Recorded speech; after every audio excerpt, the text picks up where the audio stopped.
법정 스님의 무서요. 나는 가난한 닭발성이요.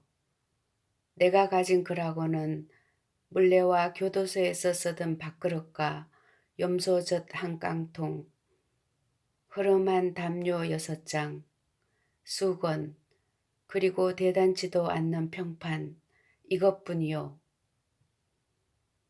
마하트마 간디가 1931년 9월 런던에서 열린 제2차 원탁회의에 참석하기 위해 가던 도중 마르세유 세관원에게 소지품을 펼쳐 보이면서 한 말이다. 케이 크리팔라니가 엮은 간디 어록을 읽다가 이 구절을 보고 나는 몹시 부끄러웠다. 내가 가진 것이 너무 많다고 생각되었기 때문이다.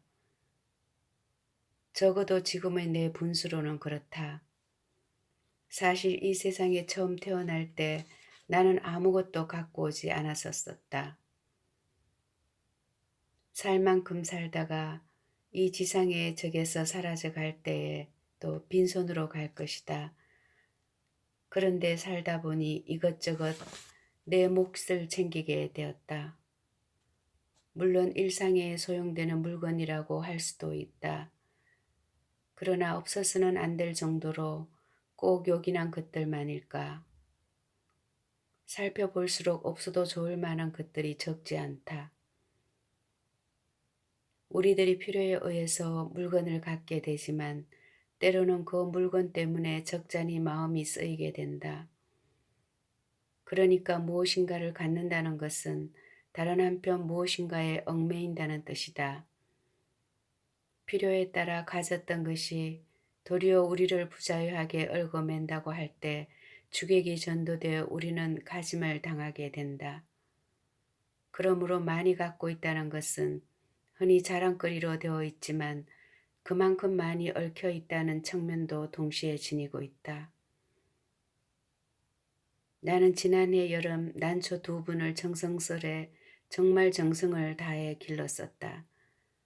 3년 전 거처를 지금의 다려원으로 옮겨왔을 때 어떤 손님이 우리 방으로 보내준 것이다. 혼자 사는 거처라 살아있는 생물이라고는 나하고 그 애들 뿐이었다. 그 애들을 위해 관계서적을 구해다 읽었고 그 애들을 건강을 위해 하이포넥스인가 하는 비료를 구해오기도 했었다. 여름철이면 서늘한 그늘을 찾아 자리를 옮겨 주어야 했고 겨울에는 그 애들을 위해 실내 온도를 내리곤 했다. 이런 정성을 일찍이 부모에게 바쳤더라면 아마 효자 소리를 듣고도 남았을 것이다.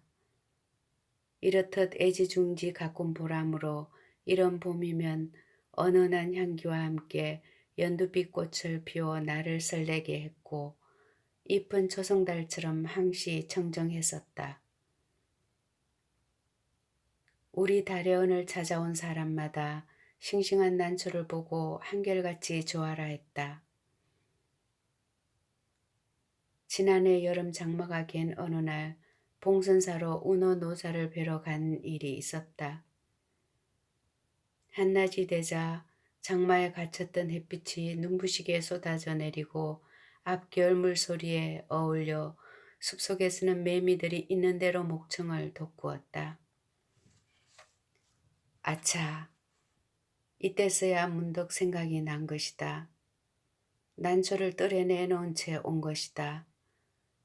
모처럼 보인 찬란한 햇빛이 돌연 원망스러워졌다. 뜨거운 햇빛에 늘어져 있을 난초잎이 눈에 아른거려 더 지체할 수가 없었다. 허둥지둥 그 길로 돌아왔다. 아니나 다를까 잎은 축 늘어져 있었다. 안타까워하며 샘미를 길어다 죽여주고 했더니 겨우 고개를 들었다. 하지만 어딘지 생생한 기운이 빠져나간 것 같았다. 나는 이때 온몸으로 그리고 마음속으로 절절히 느끼게 되었다. 집착이 괴로움인 것을. 그렇다. 나는 난초에게 너무 집념한 것이다. 이 집착에서 벗어나야겠다고 결심했다. 난을 가꾸면서는 산철에도 나그네길을 떠나지 못한 채 꼼짝을 못했다. 밖에 볼 일이 있어 잠시 방을 비울 때면 환기가 되도록 들 창문을 조금 열어놓아야 했고 분을 내놓은 채 나가다가 뒤미처 생각하고는 되돌아와 들여놓고 나간 적도 한두 번이 아니었다. 그것은 정말 지독한 집착이었다. 며칠 후 난초처럼 말이 없는 친구가 놀러 왔기에 선뜻 그의 품에 품을 안겨주었다. 비로소 나는 얽매임에서 벗어난 것이다. 날아갈 듯 홀가분한 해방감. 3년 가까이 함께 지낸 유정을 떠나보냈는데도 서운하고 허전함보다 홀가분한 마음이 앞섰다. 이때부터 나는 하루 한 가지씩 버려야겠다고 스스로 다짐을 했다. 난을 통해 무소유의 의미 같은 걸 터득하게 됐다고나 할까. 인간의 역사는 이렇게 보면 소유사처럼 느껴진다. 보다 많은 자기네 몫을 위해 끊임없이 싸우고 있다. 소유욕에는 한정도 없고 휴일도 없다. 그저 하나라도 더 많이 갖고자 하는 일념으로 출렁거리고 있다. 물건만으로는 성의 차지를 하나 사랑까지 소유하려 든다. 그 사람이 제 뜻대로 되지 않을 경우는 끔찍한 비극도 불사하면서 제 정신도 갖지 못한 처지에 남을 가지려 하는 것이다. 소유욕은 이해와 정비례한다. 그것은 개인뿐 아니라 국가 간의 관계도 마찬가지다. 어제의 맹방들이 오늘에는 맞서게 되는가 하면 서로 오르렁대던 나라끼리 친선사절을 교환하는 사례를 우리는 얼마든지 보고 있다. 그것은 오로지 소유의 바탕을 둔 이해관계 때문이다. 만약 인간의 역사가 소유사에서 무소유사로 그 방향을 바꾼다면 어떻게 될까? 아마 싸우는 일은 거의 없을 것이다.